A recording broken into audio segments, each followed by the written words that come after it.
કરીએ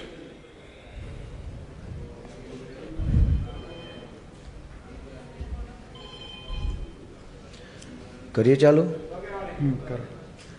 આજની આ પ્રેસ કોન્ફરન્સમાં ઉપસ્થિત તમામ પ્રિન્ટ, ઇલેક્ટ્રોનિક્સ અને ડિજિટલ મીડિયાના સાથી મિત્રોનું ખૂબ ખૂબ સ્વાગત છે. આ પ્રેસ કોન્ફરન્સમાં આમ આદમી પાર્ટીના રાષ્ટ્રીય કન્વીનર અને દિલ્હીના માનનીય મુખ્યમંત્રી શ્રી અરવિંદ કેજરીવાલજી આપણી સાથે છે. હું સૌનું સ્વાગત કરું છું. દોસ્તો, ગુજરાતમાં જે રીતે આમ આદમી પાર્ટી ખૂબ જ મજબૂતીથી ચૂંટણી પ્રચાર કરી રહી છે અને લોકોના દિલ સુધી આમ આદમી પાર્ટીના વિચારો અને અરવિંદ કેજરીવાલજીના કાર્યો પહોંચાડી રહી છે, એના કારણે જનતાનો જબરજસ્ત પ્રતિસાદ એક એક વિધાનસભા સીટ ઉપર આમ આદમી પાર્ટીને મળી રહ્યો છે.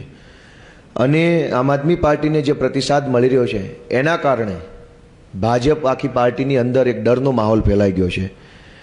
જે રીતે આમ આદમી પાર્ટી ચૂંટણી જીતવાની તરફ સતત આગળ વધી રહી છે, જોતા બોખલાઈ ગયેલા ભાજપના લોકો દ્વારા આખા ગુજરાતમાં આમ આદમી પાર્ટીના કાર્યકર્તાઓ ઉપર અને આમ આદમી પાર્ટીના કાર્યક્રમોની અંદર હિંસા, તોડફોડ, મારામારી, છુરાબાજી, પથ્થરમારો આવી ઘટનાઓ ચાલુ કરી છે.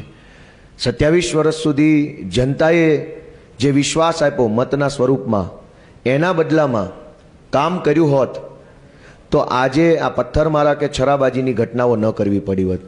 ગઈકાલે સુરતમાં લિંબાયતની અંદર આમ આદમી પાર્ટીના કાર્યક્રમ દરમિયાન ભાજપના કેટલાક લોકોએ આવીને ખુલ્લેઆમ છુરાબાજી કરી અને એક અમારા કાર્યકરને બહુ ગંભીરતાથી છરી મારી ઘાયલ કર્યા. ગઈકાલે મોરબીની અંદર ભાજપના કાર્યકર્તાઓએ એક અમારા ઉમેદવાર ઉપર ગાડી ચડાવી દેવા માટે, કારથી એમને કચડી મારવા માટે સીસીટીવી ફૂટેજ પણ છે એના, ઘસી આવી અને કાર એમના ઉપર ચડાવી દેવાની કોશિશ કરી. અને ગઈકાલે મારી જનસભામાં ભાજપનો ખેસ પહેરેલા 2 લોકો બાઇક ઉપર આવી અને પથરાઓ ફેંકી પથ્થરમારાની ઘટના કરી એક નાના બાળકને ઈજા કરવાની કોશિશ કરી.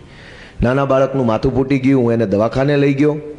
મારે ભાજપના મિત્રોને વિનંતી કરવી છે કે તમારી રાજકીય લડાઈ અમારી સાથે છે, આમ આદમીઓ સાથે છે, બાળકો સાથે નથી, ગુજરાતના લોકો સાથે નથી.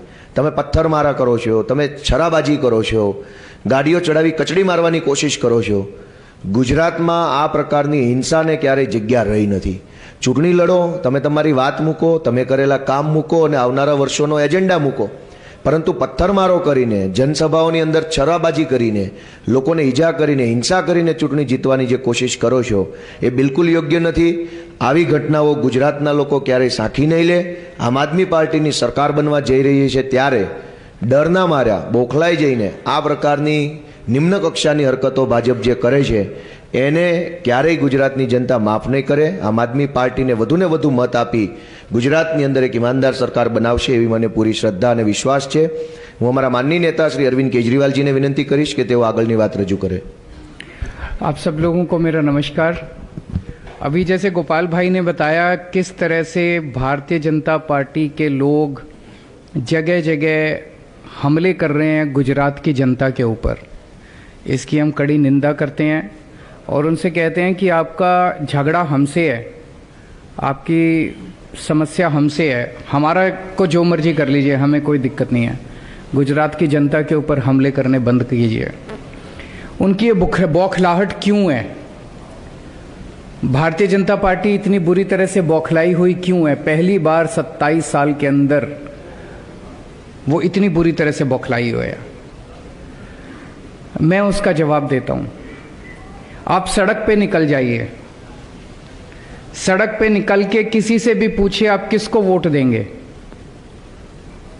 वो या तो कहेगा आम आदमी पार्टी और या कहेगा भारतीय जनता पार्टी.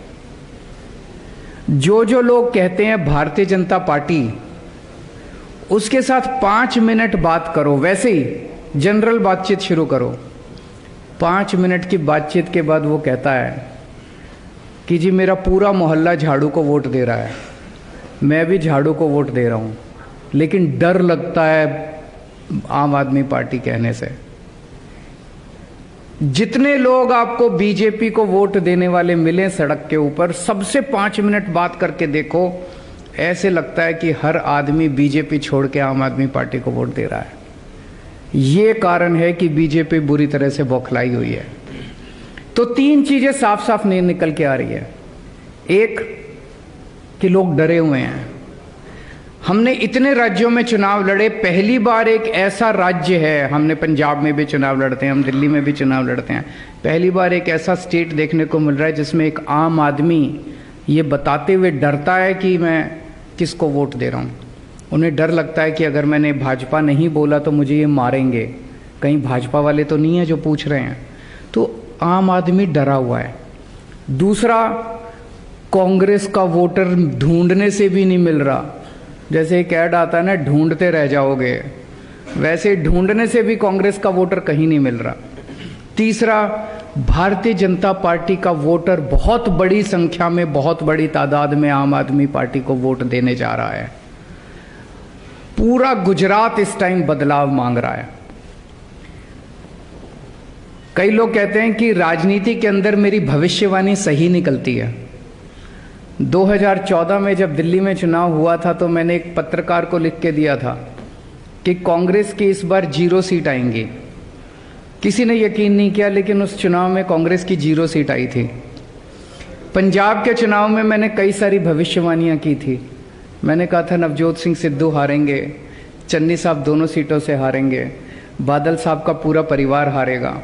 तो आज मैं आप सबके सामने लिख के भविष्यवाणी करने जा रहा हूं। अलग अलग चैनल वाले मेरे से पूछते हैं, अलग अलग उसकी जरूरत नहीं है।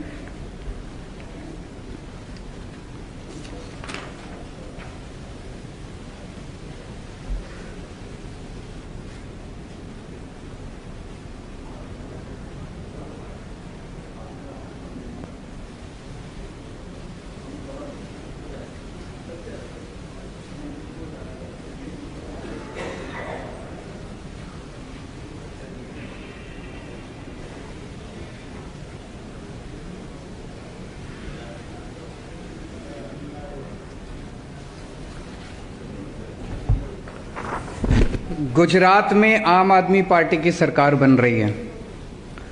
ये आज आप नोट कर लीजिए, ये भविष्यवाणी भी नोट कर लीजिए और ये भविष्यवाणी सही होगी। 27 साल के शासन के बाद, कुशासन के बाद अब गुजरात की जनता को इन लोगों से रिलीफ मिलेगा। गुजरात के जितने सरकारी कर्मचारी हैं उन सब लोगों को मैं ये आश्वासन देना चाहता हूँ। उनके अभी महीने 2 महीने पहले गांधीनगर के अंदर एक गजब का नज़ारा देखा गया जब हजारों गुजरात सरकार के कर्मचारी सड़कों के ऊपर उतर आए और उन्होंने पूरा सचिवालय घेर लिया। ऐसा नज़ारा गुजरात के अंदर कभी नहीं देखा गया था।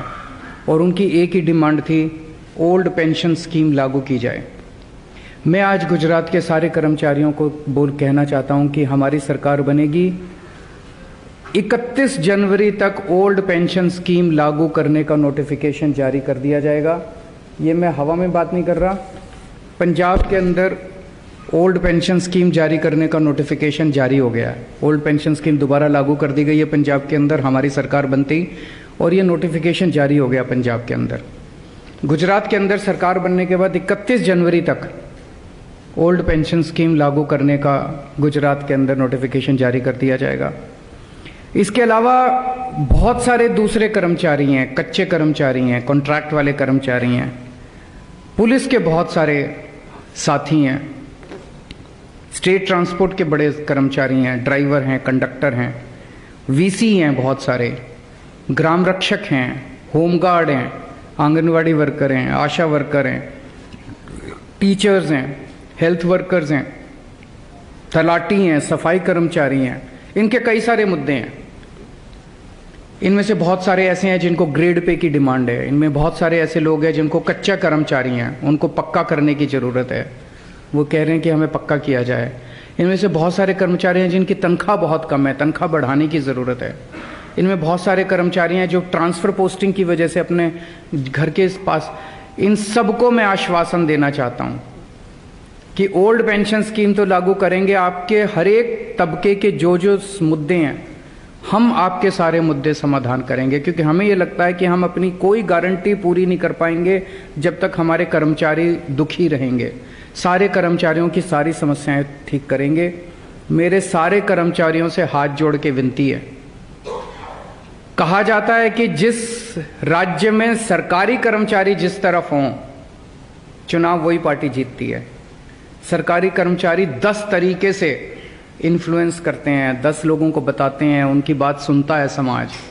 तो मैं सारे सरकारी कर्मचारियों को, गुजरात सरकार के कच्चे पक्के ये वो सभी से अपील करना चाहता हूं। एक तो अभी पोस्टल बैलेट चल रहा है, पोस्टल बैलेट में एक एक वोट आम आदमी पार्टी को पड़ना चाहिए। आप सबसे अपील है, पोस्टल बैलेट के अंदर एक एक वोट आम आदमी पार्टी को पड़ना चाहिए। और दूसरा, आप लोग अपने अपने तरीके से जिस तरह से भी प्रचार कर सकते हैं, जिस तरह से भी आप लोगों को वो कर सकते हैं, आप खूब जम के अगले 3-4 दिन प्रचार कीजिए, लोगों को कहिए आम आदमी पार्टी को वोट दें, आप हमारी सरकार बनवाइए। हम आपको एश्योर करते हैं कि आपके सारे मुद्दों का समाधान हम करेंगे। अगर कोई प्रश्न है तो आप बताइए।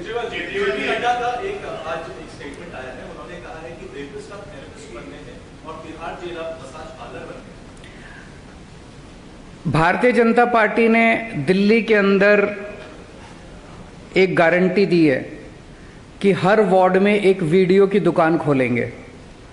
भारतीय जनता पार्टी अब वीडियो बनाने की कंपनी बन गई है। तो जनता, दिल्ली की जनता इस बार ये तय करेगी कि उनको वीडियो बनाने की कंपनी चाहिए कि सरकार अच्छी चलाने के लिए और उनके बच्चों का भविष्य बनाने के लिए एक पार्टी चाहिए।